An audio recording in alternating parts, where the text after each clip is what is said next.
What did a meal taste like when surrounded by nothing but sea and storm? For the 1900s, lighthouse keepers' food was canned, salted, and hard-earned. In that silence, did every bite feel like a kind of company?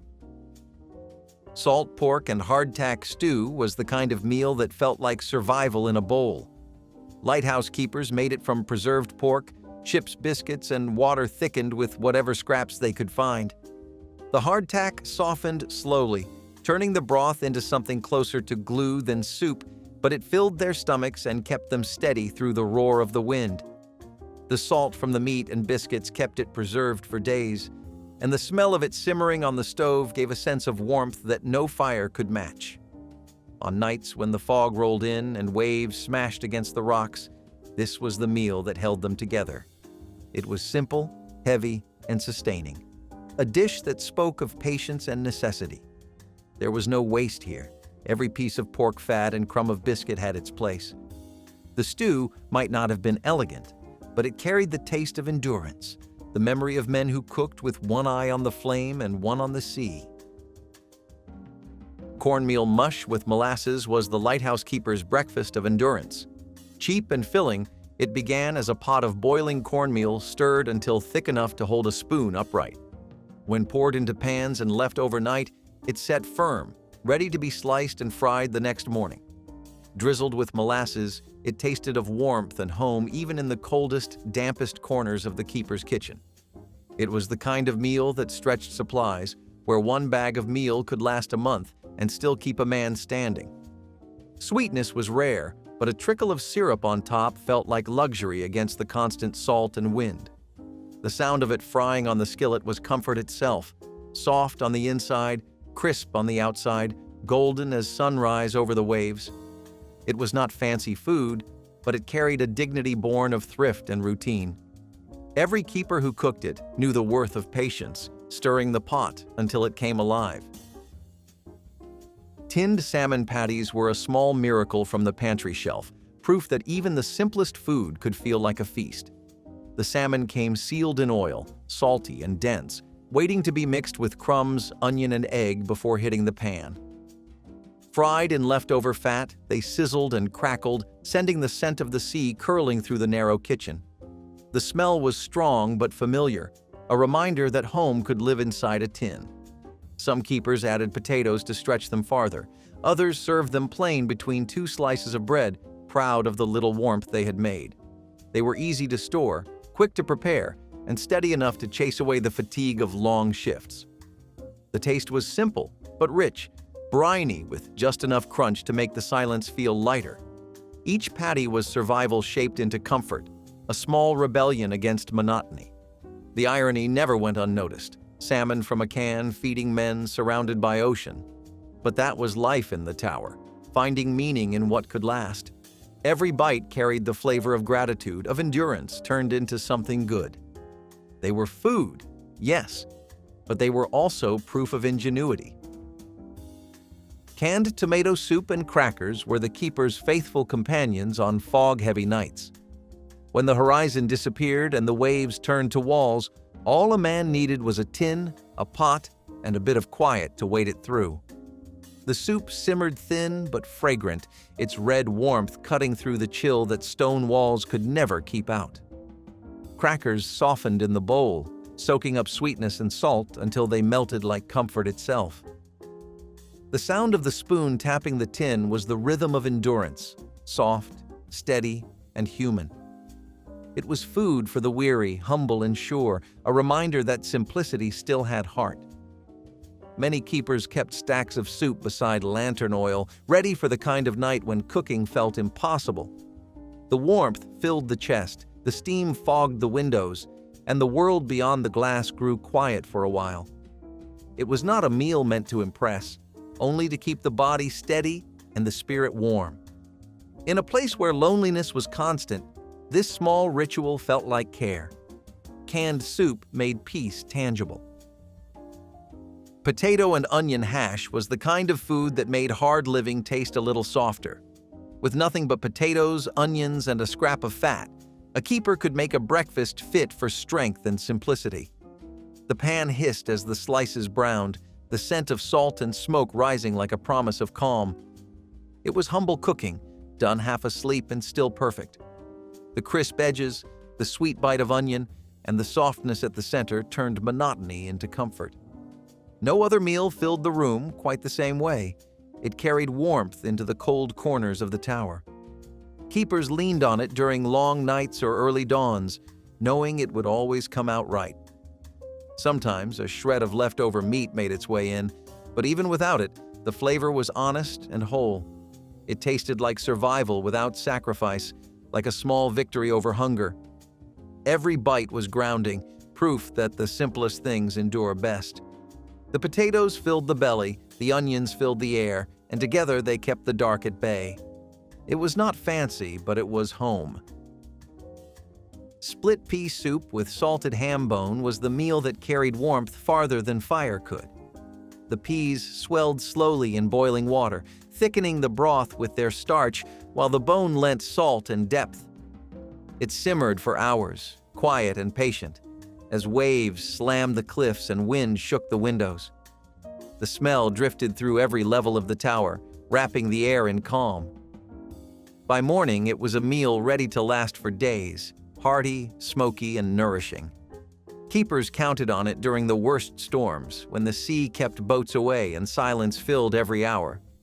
Even after the meat was gone, the bone was boiled again, every bit of flavor drawn out with care. Not a scrap was wasted. Not a moment of warmth was taken for granted.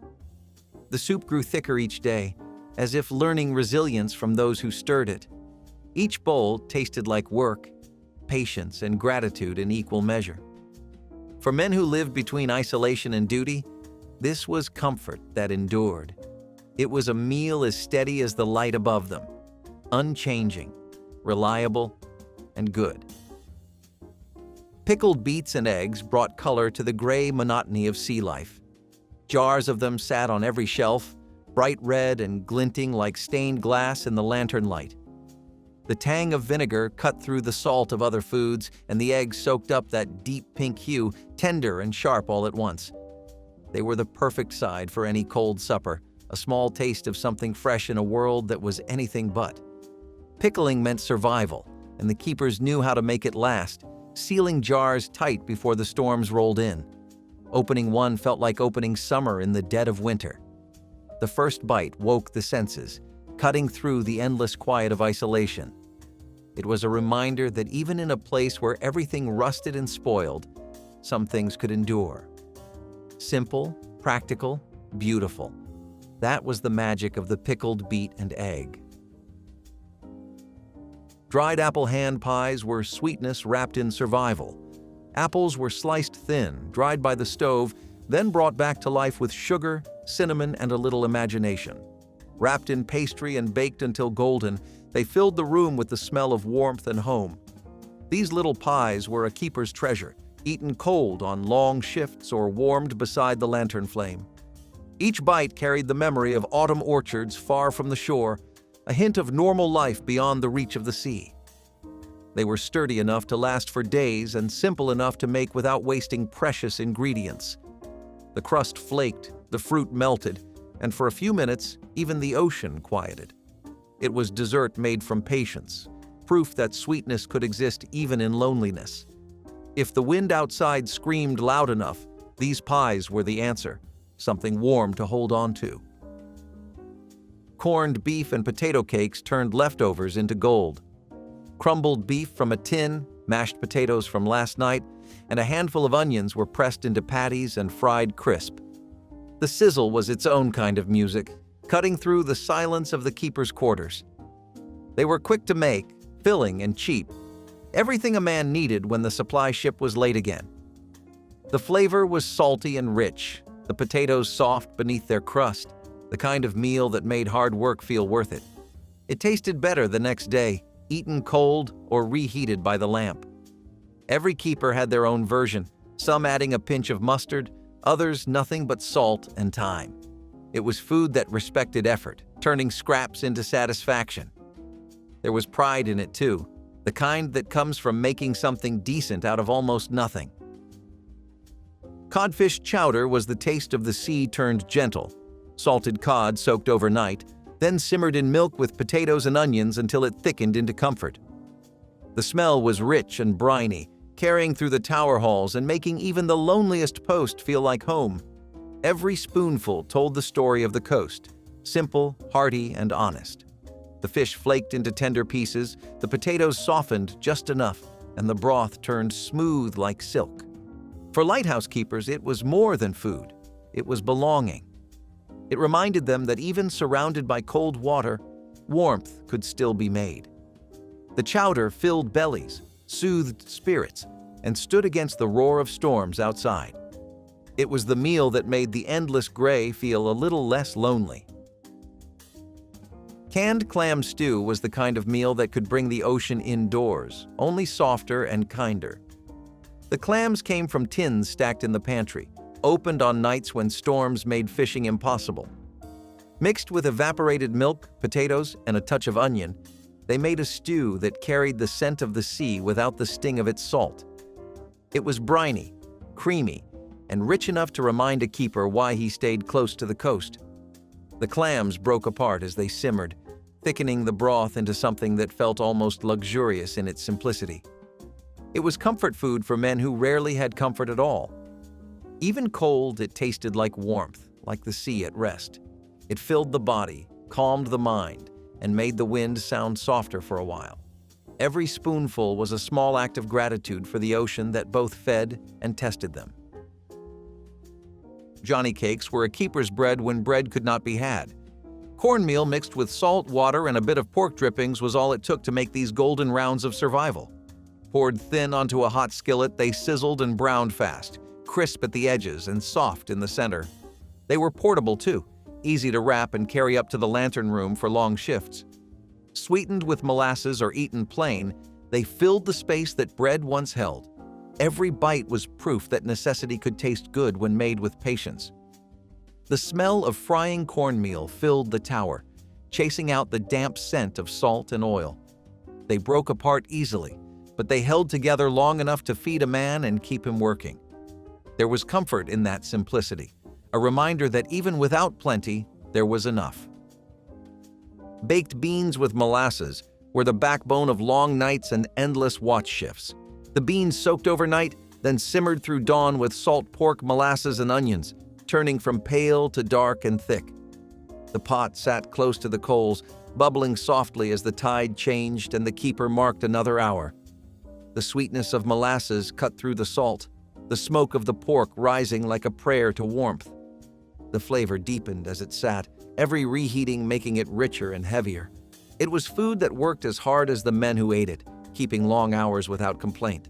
The pot rarely went cold. There was always one more ladle waiting, one more bite to fill the quiet. The smell filled every corner, seeping into coats, into wood, into the memory of the place itself. Even the wind could not chase it away. The beans were sustenance, company, and rhythm all in one. When storms rattled the lantern and darkness pressed close, this was the sound of life continuing, steady, patient, and sure. They were more than food. They were faith that morning always returned.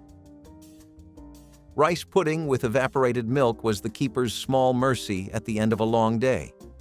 Made from leftover rice, canned milk, sugar, and a pinch of spice, it was proof that comfort could be built from scraps. The mixture simmered slow, thickening under the spoon until it turned creamy and soft. The smell of it, sweet, faintly spiced and familiar, felt like a memory returning. Every bite was gentle, warm against the tongue, indulgent without waste.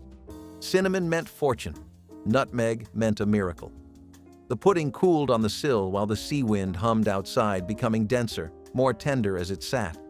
It was the kind of dish that waited for you, not the other way around.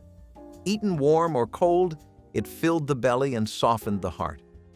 For men who lived alone with the horizon, this was sweetness enough. It made the tower feel less like stone and more like home, if only for a moment. In a life that asked for everything, rice pudding gave something back, simple, steady, and kind. Salted fish and potato gratin was the art of turning endurance into comfort. The fish, soaked free of brine, was layered with boiled potatoes and drizzled in milk or leftover drippings, then baked until the top crisped golden. The salt met the starch in quiet harmony, each mouthful soft and strong. It was a dish that filled the air before it filled the stomach, the scent of salt and smoke blending with the sea outside. There was nothing delicate about it, but that was its beauty. Each bite was survival made satisfying. The oven's warmth fought back the cold that crept through the tower stones. This was a meal for fog-heavy nights when the light turned slow and the sea growled below. It was strength disguised as supper, plain and enduring. Nothing in it was wasted, not a drop of milk, not a scrap of fish. The keepers ate in silence, the glow of the dish their only firelight.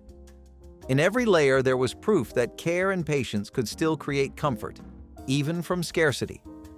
It was a meal that made the sea feel far away. Navy bean soup was as familiar to lighthouse keepers as the sea itself. Beans simmered for hours with ham bones, onions, and whatever roots could be found, thickening into a broth both hearty and soft. It filled the air with the smell of salt and warmth, something steady in a world of motion. The soup grew richer each day it sat, its flavor deepening with time and repetition. It was the kind of meal that never disappointed, no matter how many times it returned to the table. Every bowl was simple, solid, and honest. Proof that the plainest things endure best. Keepers trusted it the way they trusted the light, dependable and true. A spoonful carried salt from the ham, sweetness from the beans, and patience from the man who stirred it. It stayed hot long after the pot left the fire, as if holding on to its purpose. When fog blanketed the sea and voices faded into wind, this was warmth made visible. It did not ask for praise, only gratitude. Navy bean soup was not just food, it was the promise of another dawn. Oatcakes with honey were a lighthouse keeper's quiet indulgence on mornings when the wind screamed through the tower walls. Made from oats, flour, and a small spoon of lard, they were baked until hard enough to survive weeks tucked inside a tin. Dry, plain, and almost flavorless at first, they came alive the moment honey touched their surface. The sweetness softened the edges, turning something austere into something gentle.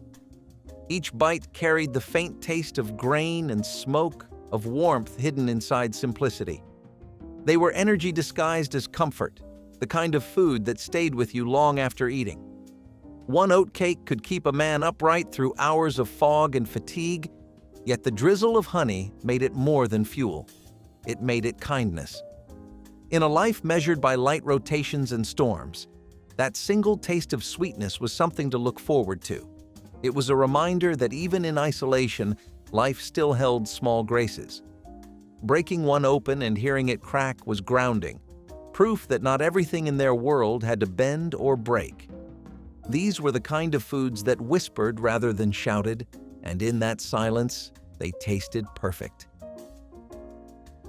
Canned corn fritters were little bursts of sunlight against the gray chill of the sea.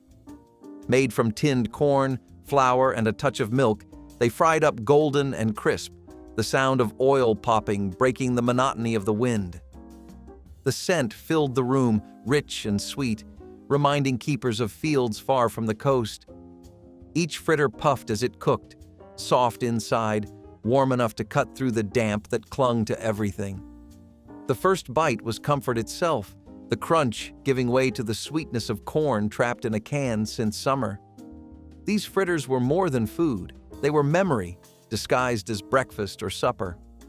When eaten hot with a dab of butter or a drizzle of syrup, they felt like celebration, a rare bit of brightness in a life ruled by gray skies and long silence. The golden color alone lifted spirits, the way sunlight lifts the edge of a wave. For men who lived by routine and resilience, these fritters reminded them that joy could still find its way into a pan. In their simplicity was warmth, and in that warmth, something close to peace. Stewed dried fruits were dessert for those who had forgotten what orchards smelled like. Apples, peaches, and prunes soaked for hours in water and sugar until they softened into pieces that shimmered in syrup. The pot simmered low, filling the tower with the scent of summer trapped in steam. It was the kind of smell that reached deep inside, reminding keepers of sunlight, soil, and trees that moved in wind instead of waves. Every spoonful tasted of memory, sweet, tender, and a little sad. It was less about feeding hunger and more about feeding longing. The fruit glistened in its syrup like jewels in lamplight, each bite a quiet rebellion against cold and emptiness. In the heart of winter, this small ritual brought color and comfort to gray days. It did not matter if it came from a sack instead of a tree, it still carried warmth. Even in isolation, sweetness found a way to exist. Eating it felt like hope, soft and simple, dissolving on the tongue. It was the sea's version of a harvest, and every bite tasted like the memory of home. Fried salt herring was the ocean made edible, sharp, and certain. The fish were soaked overnight, their brine drawn out with care before they met the heat of a skillet. When they hit the pan, they crackled, edges curling like the waves outside, filling the air with a scent that clung to stone, cloth, and skin alike. It was not delicate food. It was direct, unpretending, strong as the men who relied on it. Served with bread or boiled potatoes, it filled more than stomachs. It filled the space where conversation might have been. The meat flaked easily, oily and rich, tasting of salt and iron and work. It was the flavor of endurance, of hands rough from hauling and hearts that refused to bend. Herring was the one constant in their diet, the thing that never failed to appear no matter how fierce the weather. It was dependable in a life where little else was. Eating it was not pleasure so much as pride, the satisfaction of survival. Every bite was proof that life on the edge of the world could still have flavor. Homemade bread with condensed milk was a lighthouse keeper's quiet triumph.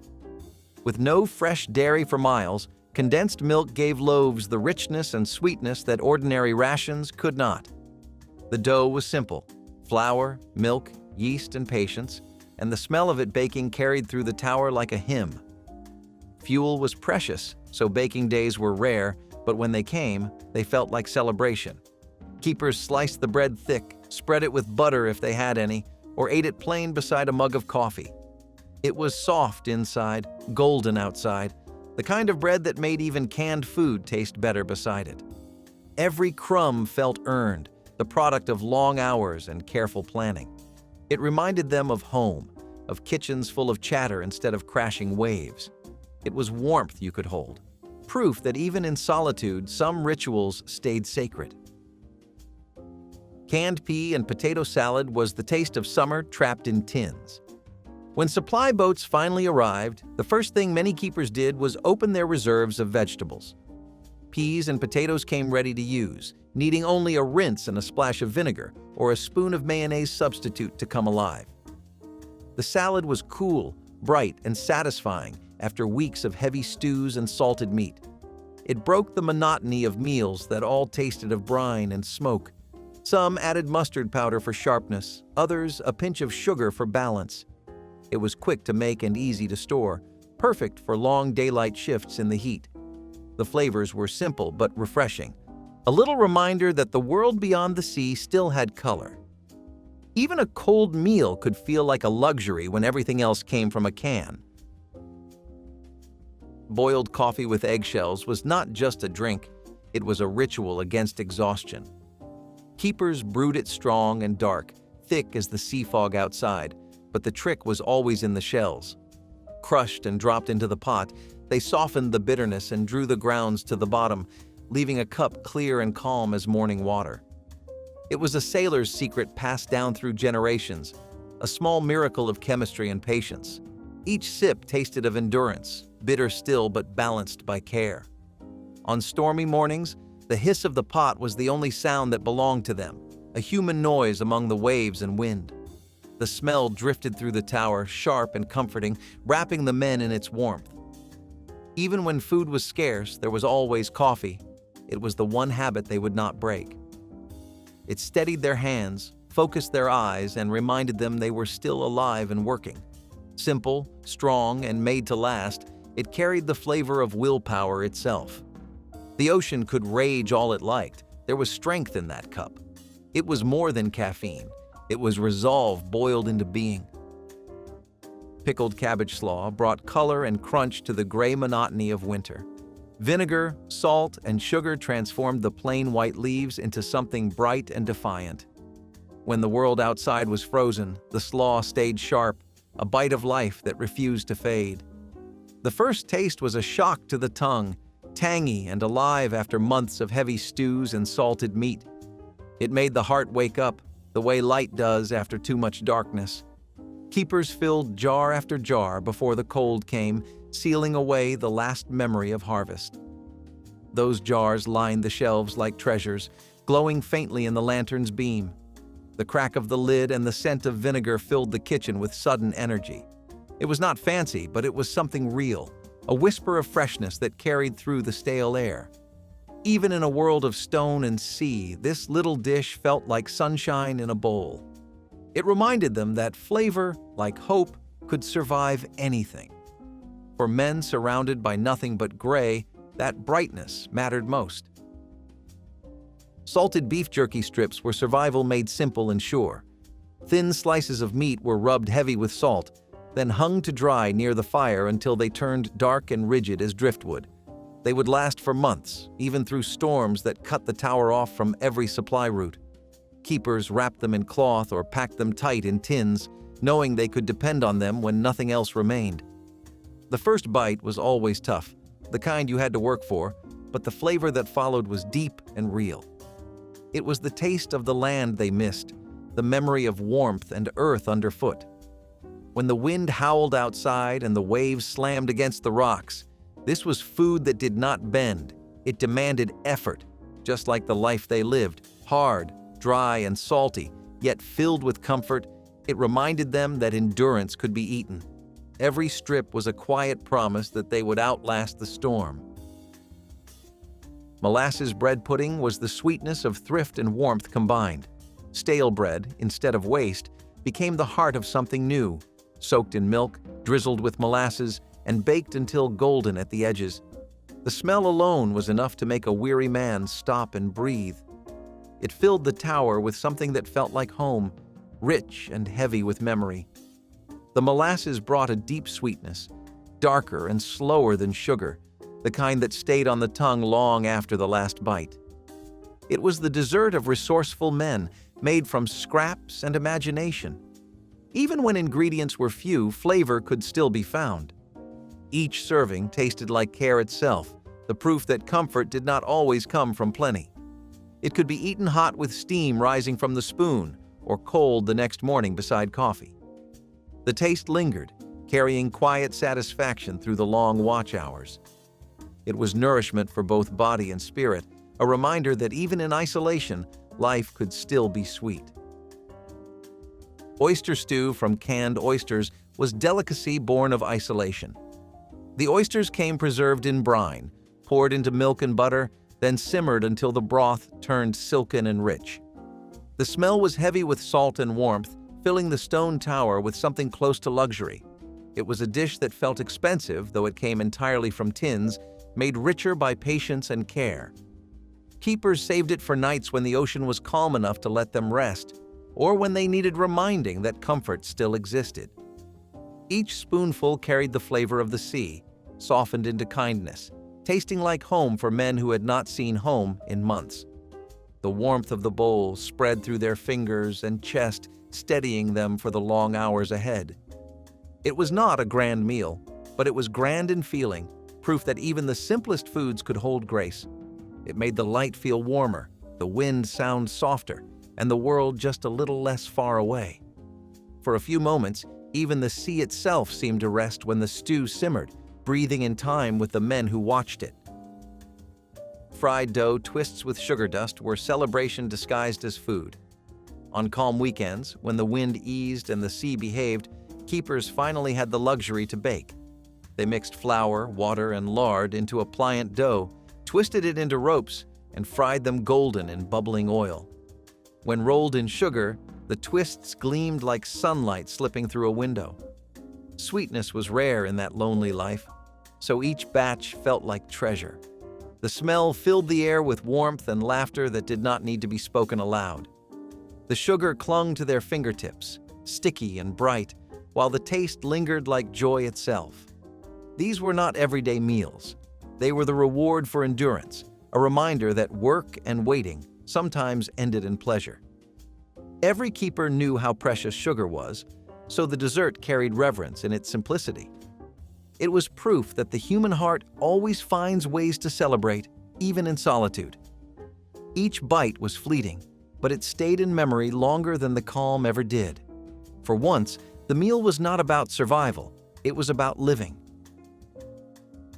Canned chicken and dumplings were comfort-sealed in metal and memory. The chicken came tender from its tin, swimming in broth thickened with flour, salt, and whatever herbs could be spared. Dumplings, shaped by hand, floated on top like small white clouds, soaking in flavor until soft. The steam from the pot fogged the glass and warmed the air, turning the Lighthouse kitchen into something that almost felt like home. It was food made for the weary, hearty, and patient, forgiving of both hunger and loneliness. The broth clung to the spoon, heavy but soothing, like a friend's hand resting quietly on your shoulder. For keepers used to salt meat and biscuits, this tasted like abundance. Every bite slowed the rush of time, stretching the evening into something bearable. Even as storms battered the walls, the smell of it cooking offered a kind of calm that only food could bring. When they ate together, it felt as though the ocean outside had been tamed for a moment. This meal was warmth itself, steady, tender, and full of care.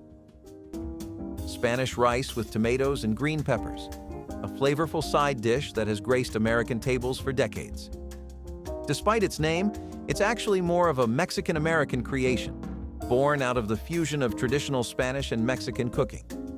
The rich, savory base comes from simmering rice in a seasoned tomato sauce, with green peppers adding a touch of sweetness and color. The origins of Spanish rice can be traced to the influence of the Spanish in Mexico during the colonial period. The use of rice as a staple ingredient spread throughout Latin America, evolving into countless variations. In the United States, especially during the mid-20th century, Spanish rice became a popular side dish to accompany everything from tacos to fried chicken. The addition of green peppers, onions, and garlic to the dish added layers of flavor that made it even more satisfying. Spanish rice with tomatoes and peppers is the side dish that's just as colorful as it is delicious. So much flavor, it almost steals the show. It's a versatile, easy-to-make dish that always pairs well with a variety of main courses. Bill Clinton's 1994 state dinner in honor of Nelson Mandela was a historic moment marking the dawn of a new era for South Africa. Following Mandela's release from prison and his country's transition to democracy, the dinner symbolized the triumph of equality and reconciliation in a nation that had once been divided by apartheid.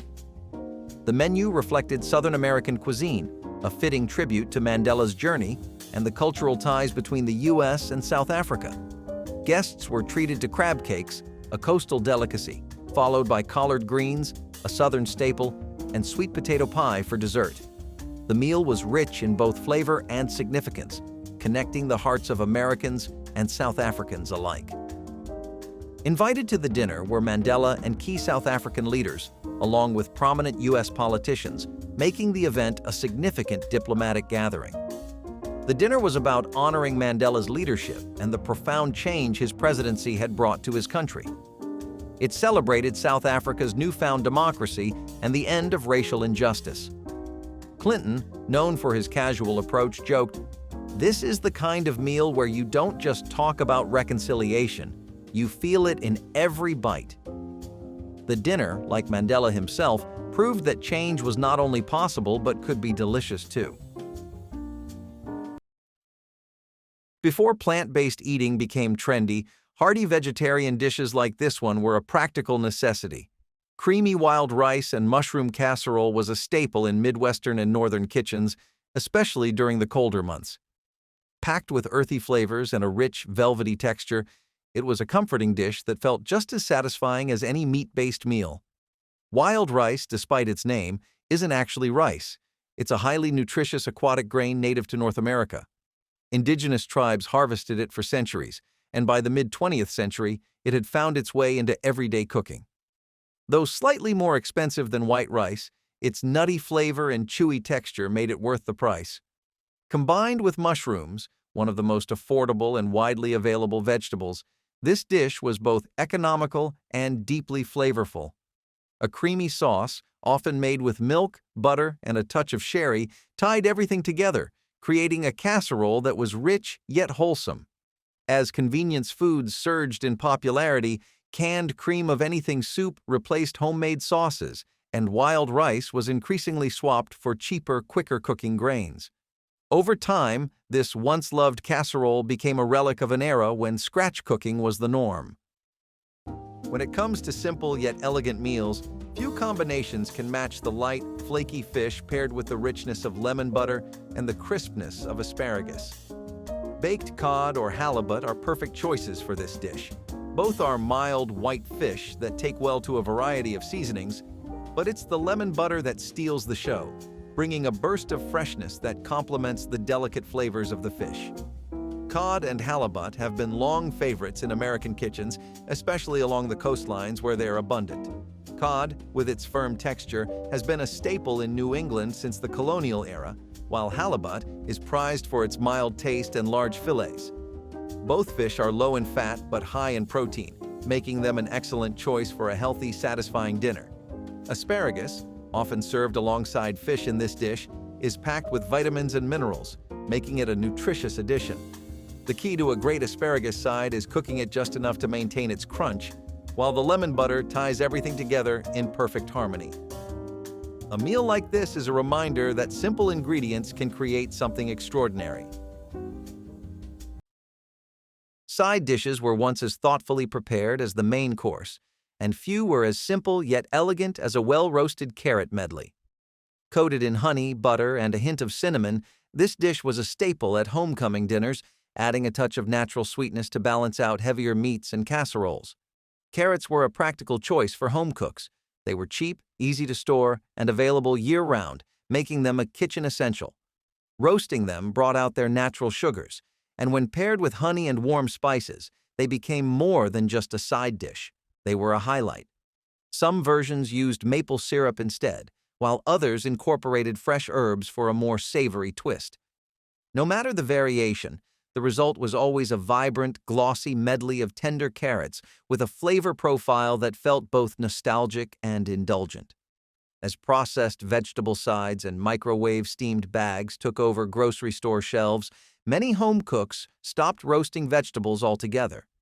Instead of taking the time to caramelize their natural flavors, people opted for pre-cut and pre-cooked options. Ronald Reagan's state dinner in 1982 was a celebration of the special relationship between the United States and the United Kingdom, two nations united by shared values and Cold War concerns.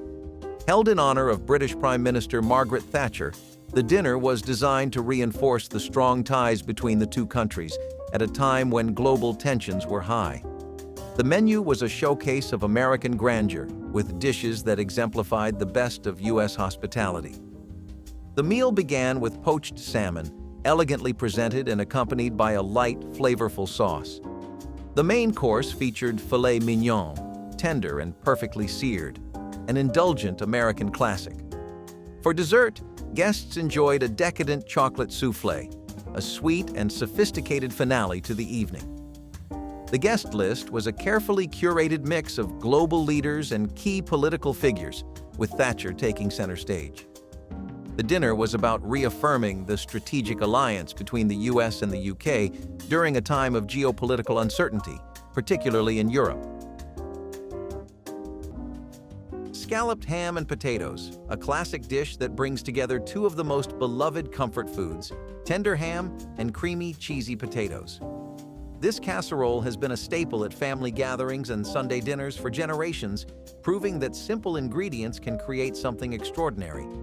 The dish's origins can be traced back to the mid-19th century, where scalloped potatoes, sliced potatoes baked in a rich, creamy sauce, became a popular side. The addition of ham likely came later, as cooks sought to stretch their budget by incorporating leftover meats. The result was a filling, satisfying dish that combined the savory goodness of ham with the comforting texture of potatoes. Scalloped ham and potatoes became even more popular in the 20th century when convenience foods like canned soups and processed cheese made their way into American kitchens. The creamy sauce, often made from a blend of milk, butter, and cheese, is what binds the layers of ham and potatoes, creating a hearty casserole that's easy to make but feels like a special meal. Scalloped ham and potatoes is the ultimate use-it-all dish, because who doesn't love a meal where everything gets smothered in cheese? It's a dish that's perfect for feeding a crowd and always leaves everyone asking for seconds. For generations, baked cod was a dependable, no-fuss dinner, particularly in coastal and New England households. Light, flaky, and mild in flavor, cod was one of the most affordable fish available, making it a practical choice for families looking to put a nutritious meal on the table without overspending. Topped with a crisp breadcrumb and herb crust, this dish was both simple and satisfying, proof that great cooking didn't need to be complicated. Cod's popularity was tied to its abundance. Throughout much of the 20th century, fresh or frozen cod was readily available at grocery stores and fish markets, and it didn't require elaborate preparation. A coating of breadcrumbs, butter, and fresh herbs locked in moisture while creating a crunchy, golden brown topping. Baked rather than fried, this dish had a lighter texture, making it a favorite among those who wanted something hearty without being heavy. So why did it disappear? Overfishing led to shortages, making cod more expensive, and as frozen fish sticks and pre-breaded fillies flooded supermarkets, many home cooks stopped preparing fish from scratch. Dwight D. Eisenhower's presidency came at a time when the Cold War was heating up, and the world was looking to the United States to lead the charge against Soviet expansion. In 1959, Eisenhower hosted a memorable state dinner designed to strengthen transatlantic ties and build stronger alliances within NATO. The guest list was a who's who of Western leadership, including French President Charles de Gaulle and British Prime Minister Winston Churchill. It was an evening of diplomacy and strategy, with the dinner table serving as a venue to solidify commitments to the West's unity against the growing threat of communism. The menu was a lavish affair, fitting for such an important gathering. Lobster bisque started the meal on an elegant note, followed by the classic main course of filet mignon, a symbol of American culinary excellence. Potato soufflé, light and fluffy, was served as a side, while cherry jubilee rounded out the evening, a dessert that was as showy as the political significance of the event. The dinner was about securing alliances in the face of an increasingly tense global stage. With the Soviet Union on the rise, Eisenhower knew the importance of a united front. A true testament to how simple ingredients can create something extraordinary, corn pudding casserole with a sweet custard base is a comforting classic. With its rich, custardy texture and subtle sweetness, it's a comforting side that's just as at home at Thanksgiving as it is at a Sunday family dinner. Corn pudding has roots in early American cooking, influenced by Native American corn-based dishes like succotash. However, the casserole version, often made with a combination of cornmeal, eggs, milk, and sugar, emerged in the 19th century as settlers began adapting recipes to make use of what was readily available. The sweet custard base, made with eggs and cream or milk, gives the dish its signature smooth, slightly sweet texture that contrasts perfectly with the corn kernels. It's also a dish that evolved with convenience in mind. As canned creamed corn became widely available in the mid-20th century, many home cooks began using it to simplify preparation without sacrificing flavor. Corn pudding is a crowd pleaser, and its versatility allows for adjustments. Some might add a touch of cheese, while others prefer to keep it pure. For generations, lamb was a prized centerpiece of homecoming feasts and holiday gatherings. Its deep, rich flavor and fall-apart tenderness made it a dish reserved for special occasions, especially in families with European or Mediterranean roots. Slow roasting a lamb shoulder with garlic and fresh herbs was a time-honored tradition. Lamb was once far more common on American dinner tables than it is today. In the early 20th century, it was an affordable alternative to beef and pork, particularly in rural areas where small-scale farming was the norm. Shoulder cuts were especially budget-friendly, benefiting from long, slow cooking to break down tough fibers. Roasted low and slow with rosemary, thyme, and whole cloves of garlic, the meat absorbed deep, aromatic flavors while becoming melt-in-your-mouth tender. So why did it disappear from everyday meals? As industrial farming shifted American preferences toward beef and chicken, lamb fell out of favor. It became harder to find in grocery stores, and for many home cooks, its distinctive flavor was an acquired taste. Faster, more convenient proteins replaced slow-cooked roasts, and over time, this once popular dish faded into obscurity. After the transformative events of the 1960s, Lyndon B. Johnson's presidency focused on healing the nation's divisions and celebrating progress, especially in the realm of civil rights. In 1965, LBJ hosted a state dinner that reflected the growing unity and the cultural changes in America, especially the strides being made in civil rights. The event was an opportunity to promote American values of equality and inclusivity, while also solidifying the country's leadership on the world stage. The menu was a celebration of Texas-style comfort food, a nod to Johnson's roots. Guests were treated to barbecued ribs, tender and flavorful, accompanied by cornbread, another Southern classic. Texas-style chili added a spicy kick, while pecan pie provided a sweet homegrown dessert to wrap up the evening. It was a dinner steeped in the traditions of the American South, designed to showcase the diversity of American culture. The guest list was diverse, with leaders from the civil rights movement and political elites in attendance. This was a deliberate move by LBJ, who was committed to building bridges within the country while navigating the challenges of a world still reeling from the tensions of the Cold War. Smoked fish pie is a dish that combines comfort with bold, smoky flavor. Popular in the United Kingdom and other coastal regions, this hearty pie features a blend of tender smoked fish, often cod, haddock, or salmon, cooked in a creamy sauce, all tucked beneath a rich mashed potato crust. This combination of smokiness and creaminess is balanced perfectly by the smooth texture of mashed potatoes, creating a dish that feels both indulgent and satisfying. The origins of smoked fish pie trace back to the tradition of using smoked fish as a preservation method, particularly in maritime cultures.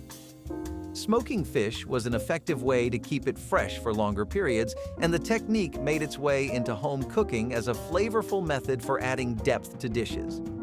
The mashed potato crust, a beloved comfort food component, serves as the ultimate topping, golden and crispy on top, soft and fluffy on the inside.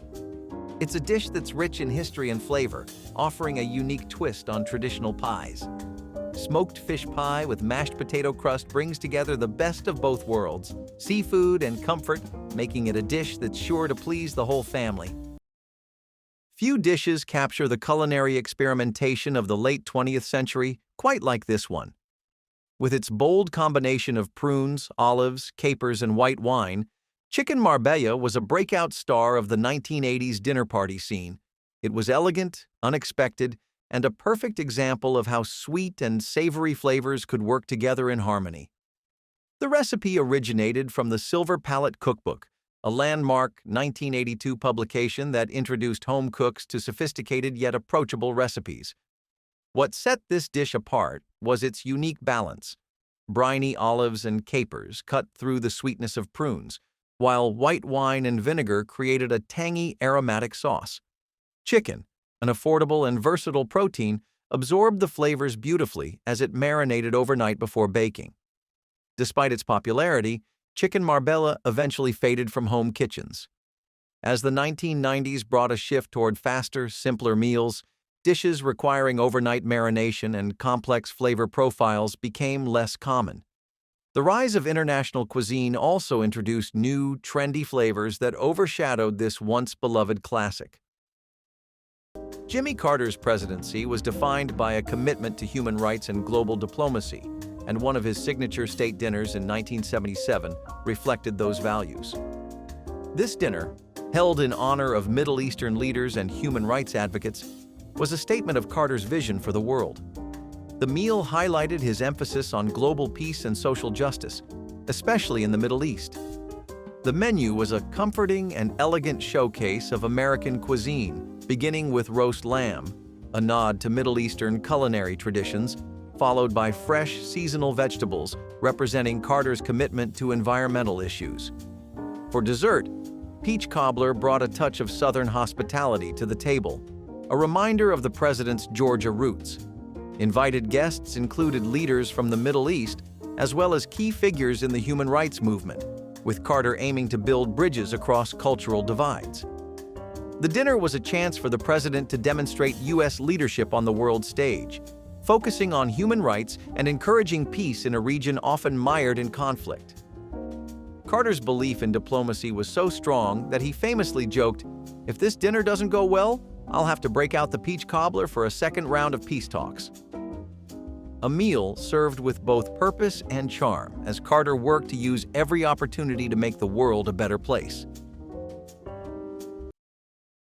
Once a staple of dinner parties and homecoming feasts, this elegant yet simple side dish was a favorite among home cooks looking to add a touch of sophistication to their meals.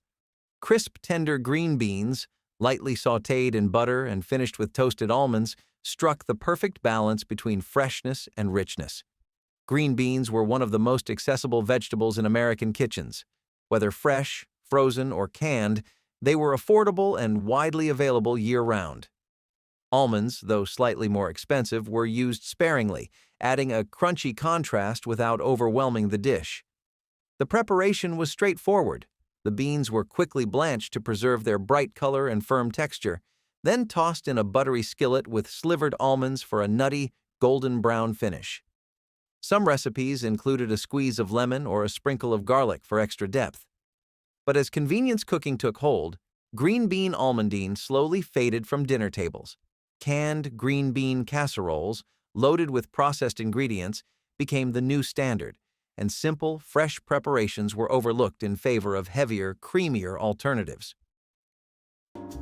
Steamed clams, a beloved dish especially along the coasts of New England, have been enjoyed for generations. This dish is a true celebration of seafood, as fresh clams are steamed until tender, absorbing all the flavors of the broth, often seasoned with garlic, herbs, and a splash of white wine or broth. Clams, which are bivalve mollusks, have been a staple in coastal cuisine for centuries, with Native Americans harvesting them long before European settlers arrived. The joy of eating steamed clams comes from their delicate texture and briny sweetness. The perfect clam should pop open easily when steamed, a sign that it's cooked just right. Paired with a slice of hearty brown bread and a dollop of butter, this dish becomes a complete, satisfying meal. The richness of the butter and the rustic flavor of the brown bread perfectly complement the clam's natural saltiness, creating a balanced, indulgent experience. Steamed clams with brown bread, because sometimes the best meals are the ones that come with their own dipping sauce. The dish reflects the simplicity of coastal living, proving that the freshest ingredients often make the most memorable meals. Whether served as an appetizer or a main course, steamed clams with brown bread and butter remain a timeless favorite, offering a taste of the sea with every bite. George H.W. Bush's state dinner in 1990 was a momentous occasion, held at the end of the Cold War, a historic turning point in U.S. history. The dinner celebrated not only the triumph of democracy, but also the U.S.'s leadership in bringing an end to the decades-long standoff with the Soviet Union. Hosted in honor of Mikhail Gorbachev, the dinner marked the beginning of a new era of U.S.-Russia relations. The menu was as lavish as the occasion, beginning with a delicate lobster tail, followed by a perfectly prepared filet mignon, both symbolizing the elegance and strength of the U.S. at the time. To cap off the evening, the guests were served baked Alaska, a decadent dessert that would have made any Cold War adversary melt. Gorbachev, along with European leaders, were invited to the dinner, where the focus was on celebrating democracy's victory and fostering an atmosphere of cooperation between the U.S. and the former Soviet Union.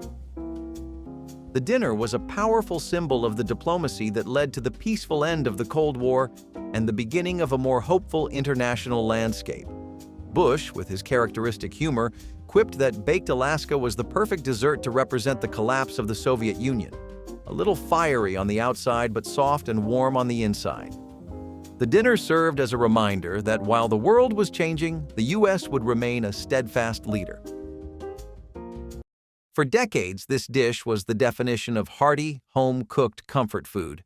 A cross between a hamburger and a meatloaf, Salisbury steak offered all the savory satisfaction of a beefy main course, without the expense of premium cuts. Smothered in a rich mushroom and onion gravy, it was often served alongside mashed potatoes, soaking up every last drop of its flavorful sauce. The origins of this dish date back to the late 19th century when Dr. James Salisbury, a physician, promoted chopped beef as a health food. But it wasn't until the mid-20th century that it became a household favorite, especially during the post-war years when ground beef was an affordable, versatile staple.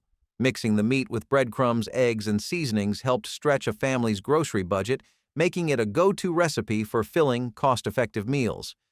The cooking process was simple yet rewarding. The beef patties were seared to lock in flavor, then simmered slowly in a rich, savory gravy made from beef broth, onions, and mushrooms. The rise of frozen TV dinners turned Salisbury steak into a mass-produced meal, often losing the homemade taste that made it special. Salmon patties, a classic dish found in many American homes, offer a tasty and affordable way to enjoy fish. Often made with canned salmon, these patties are mixed with breadcrumbs, onions, and seasonings, then fried to golden perfection. The dish has roots in the 1940s, when canned fish became a popular pantry staple due to its long shelf life and affordability during tough economic times. Despite being simple, salmon patties are packed with protein, omega-3 fatty acids, and heart-healthy nutrients, making them both a tasty and nutritious choice. The secret to a great salmon patty lies in its texture, crispy on the outside, yet tender and flaky on the inside. Often paired with a generous helping of creamed peas, this dish takes on a comforting, homey feel. Creamed peas are made by cooking fresh or frozen peas in a creamy sauce, sometimes enhanced with butter, milk, and a touch of seasoning. The creamy, mild flavor of the peas balances the richness of the salmon patties, creating a perfectly matched duo. Salmon patties with creamed peas are the kind of comfort food that makes you think, "Why did I ever stop eating this?" It's an easy, satisfying meal that stood the test of time, offering comfort with every bite. Slow cooking was once an art form, and few dishes showcased it better than a well-braised short rib. This was a meal that required patience. Tough cuts of beef transformed into fork-tender perfection after hours of simmering in a rich, aromatic sauce. Deeply savory, fall-off-the-bone ribs were the reward for anyone willing to wait. Short ribs were once considered a budget cut, prized not for their tenderness, but for their flavor when cooked properly. Unlike steaks or roasts, these ribs needed time and care to break down the tough connective tissue. The solution was a slow braise in red wine, broth, and aromatic vegetables. Over several hours, the flavors deepened, and the meat absorbed every note of the wine's richness, creating a dish that was as elegant as it was hearty. For much of the 20th century, this was a homecoming dinner classic, perfect for cold evenings and special occasions. But as cooking habits changed, so did the popularity of slow-braised dishes. People wanted quick meals, not ones that took all afternoon. Short ribs also became more expensive as demand for premium beef cuts soared, making them less common in everyday kitchens. Gerald Ford's presidency began under challenging circumstances, with the U.S. recovering from the turmoil of the Watergate scandal. In 1974, Ford hosted a state dinner that aimed to restore both domestic and international confidence in the U.S. administration. This dinner was as much about diplomacy and rebuilding trust as it was about the carefully chosen menu designed to impress European leaders and key U.S. political figures. The evening featured a sumptuous array of dishes, starting with beef Wellington, an elegant dish showcasing perfectly cooked beef wrapped in puff pastry, a symbol of refinement. Lobster Newburg followed, an indulgent and decadent dish popular in upscale dining circles. For dessert, Ford's guests were treated to a rich chocolate mousse, a fitting end to an evening meant to impress both the taste buds and the political world. The guest list included European leaders, notably from NATO countries, and influential U.S. political elites. The purpose of the dinner was clear. Ford wanted to assure the world that the U.S. was steady, strong, and ready to maintain its leadership role in the face of post-Watergate uncertainty. It was about rebuilding the nation's reputation and fostering stronger relationships with Europe. Fish sticks, those crispy, golden-breaded delights, have been a fixture of American family dinners since the mid-20th century. While their origins date back to the early 1950s, when commercial frozen food production boomed, fish sticks quickly became a go-to for busy families. Made from white fish, typically cod or pollock, these little rectangular pieces of seafood are battered and deep-fried to perfection, making them as crunchy on the outside as they are tender on the inside. The classic pairing of fish sticks with tartar sauce elevates the meal.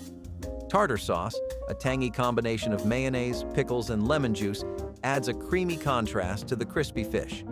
While the sauce has its roots in French cuisine, it became a beloved accompaniment to fish and chips, and later to fish sticks in the US. On the side, coleslaw, a salad made from finely shredded raw cabbage, carrots, and a tangy dressing, has been a popular addition to fish dishes for generations. Its crisp texture and slightly sweet flavor balance out the richness of the fish and tartar sauce. Evaporated milk cocoa was the lighthouse keeper's lullaby against the night. Made from cocoa powder, sugar, hot water, and milk from a can, it was rich beyond expectation.